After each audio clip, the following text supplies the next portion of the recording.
To my channel motivational cartoon stories. यहाँ पर हम आपके लिए लाते हैं मोटिवेशनल और इंटरेस्टिंग कहानियाँ जो आपको हर दिन कुछ नया सिखाती हैं। अगर तुम्हें मुझसे इतनी ही प्रॉब्लम है तो शादी क्यों की? मुझे आपसे नहीं, बस उस फोटो से प्रॉब्लम है जो आपने सोशल मीडिया पर अपलोड किए। अरे इतनी सी बात और इतना ज्यादा ओवर रिएक्ट। ये इतनी सी नहीं, मेरी करियर की बात है। मैं मॉडल हूँ और मेरी इंडस्ट्री में कोई भी एक शादीशुदा मॉडल के साथ काम करना नहीं चाहता। इसीलिए अभी के अभी उन फोटो को डिलीट करो। नैना के गुस्से में ऐसा बोलने पर रोहित सोशल मीडिया से अपनी और नैना की सारी फोटो डिलीट कर देता है। नैना एक मॉडल है जिसकी शादी रोहित से होती है, पर उसे हमेशा हर चीज से पहले सिर्फ मॉडलिंग ही दिखाई देती है। इसीलिए वो इसके आगे अपनी शादी को भी कोई इम्पोर्टेंस नहीं देती। एक रात नैना तैयार होकर कमरे से बाहर निकलती है। अरे इतनी रात को ऐसे तैयार होकर कहाँ जा रही हो? Night club. बहू, इस तरह रात भर घर की बहू का बाहर रहना सही नहीं है। ओ प्लीज, ये छोटी थिंकिंग आप अपने पास ही रखें। मेरे प्रोफेशन में night club and parties normal है। ऐसा बोलकर नैना घर से बाहर निकल जाती है और रात भर पार्टी करने के बाद अगली सुबह घर वापस आती है, जहां उसकी सास सुबह सुबह घर की सफाई कर रही होती है। ओहो मम्मी, आप तो बहुत जल्दी उठ जाती है। चलो अच्छा है, मैं चली सोने।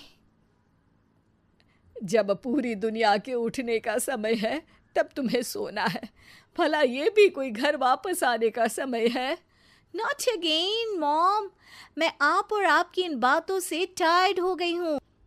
अगर आपको ये सब सहन नहीं करना था तो रोहित की शादी एक मॉडल की बजाय किसी साधारण लड़की से करानी थी ना।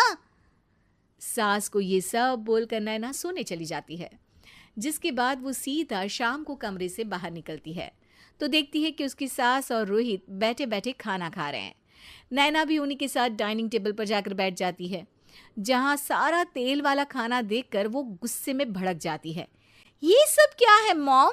आपको पता है ना कि मैं एक मॉडल हूँ और मुझे अपना फिगर मेंटेन करने के लिए हेल्दी फूड ही खाना होता है, नॉट लाइक यू। फिर भी आपने सारे खाने में तेल ही तेल भर दिया। बस नैना, बिल्कुल चुप। पहले तो तुम घर में एक सुई तक नहीं हिलाती और मम्मी जो पूरा समय अकेले काम करती रहती है उन पर चिल्ला रही हो। इतनी दिक्कत है तो खुद ही खाना क्यों नहीं बना लेती? पर बनाओगी कैसे?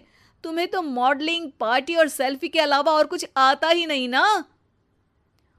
मेरे भैया भाभी ने मुझे आज तक किसी काम के लिए नहीं बोला। मैंने जब जो मांगा वो मिला और इन्हें देखो, खाने के नाम पर कितनी बातें सुना दी। बस बहुत हुआ, मुझे अब यहाँ नहीं रहना। नैना गुस्से में तुनकते हुए बैग पैक करके घर छोड़कर अपने भैया के घर पहुंच जाती है, जहां उसकी भाभी खुशी से नैना का स्वागत करती है। अरे क्या बात है नैना, ना कोई खबर ना रोहित साथ में, अचानक कैसे आना हुआ? मैं तो उस घर को हमेशा के लिए छोड़ आई, दोबारा कभी वहां वापस नहीं जाऊंगी। ऐसा बोलकर नैना घर में आकर मजे में सोफे पर बैठ जाती है, जिसके बाद अब वो पूरे ठाठ बाट से अपने मायके में रहने लगती है, जहां उसकी भाभी सारा काम करती और नैना अपनी मॉडलिंग प्रोजेक्ट करते हुए बस मौज में बैठकर खाती। नैना, आखिर बताओ तो सही कि तुम्हारे ससुराल में ऐसा क्या हुआ जो तुम्हें घर छोड़ना पड़ा? बस उन्हें मेरा लेट नाइट पार्टी जाना और कोई काम ना करना पसंद नहीं था, तो मैंने वो घर छोड़ दिया और यहाँ आ गई। नैना की बात सुनकर उसकी भाभी हैरानी से उसे देखने लगती है, पर कुछ बोलती नहीं। इसी तरह कुछ समय बीतता है और देखते ही देखते अब नैना के पास मॉडलिंग के प्रोजेक्ट्स आने कम हो जाते हैं, जिससे नैना बहुत परेशान रहने लगती है। ऐसा कैसे हो सकता है? मैं इतनी सुंदर मॉडल हूं तो फिर भी मुझे काम क्यों नहीं मिल रहा? देखो नैना, काम में ऐसे उतार चढ़ाव तो आते ही रहते हैं। आज नहीं तो कल तुम्हें इससे भी अच्छा काम मिलेगा। तब तक अगर तुम चाहो तो घर में खाली बोर बैठने से अच्छा है कि मेरी मदद कर सकती हो। नैना पहले तो घर के काम का नाम सुनकर नाक चढ़ाती है, लेकिन फिर कुछ दिनों तक कोई काम न होने पर बोर होकर अपने आप भाभी की मदद करने पहुंच जाती है। इसी तरह धीरे धीरे उसकी भाभी नैना को घर का काम करने के साथ सारा खाना बनाना भी सिखा देती है। एक रात नैना और उसके भैया भाभी साथ बैठकर डिनर कर रहे होते हैं। पता है, आज का सारा खाना नैना ने बनाया है। मैंने तो बस आज थोड़ी सी ही मदद की है। मानना पड़ेगा नैना, खाना तो बहुत स्वादिष्ट है। आखिर मेरी बहन मल्टी टैलेंटेड जो है, मॉडलिंग और घर दोनों एक साथ बखूबी संभाल सकती है। और फिर जब मदद करने के लिए घर में कोई दूसरा इंसान भी हो तो फिर दिक्कत ही क्या। मेरी बहन चाहे तो उसके लिए कुछ भी इम्पॉसिबल नहीं है। भैया की बात सुनकर नैना को अपनी सास और रोहित की याद आ जाती है। भैया, मम्मी और रोहित ने कभी मुझे मॉडलिंग करने से रोका नहीं। वो तो हमेशा हर चीज़ अकेले संभालते आए हैं और मैं हर काम खराब करती रही।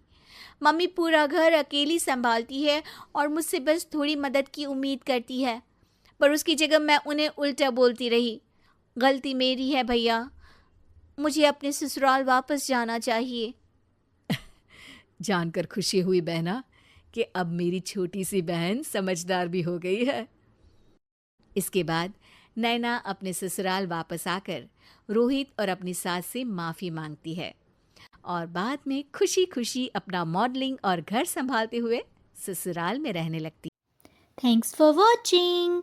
अगर आपको हमारी स्टोरी पसंद आई हो तो लाइक करें, शेयर करें और सब्सक्राइब करना ना भूलें।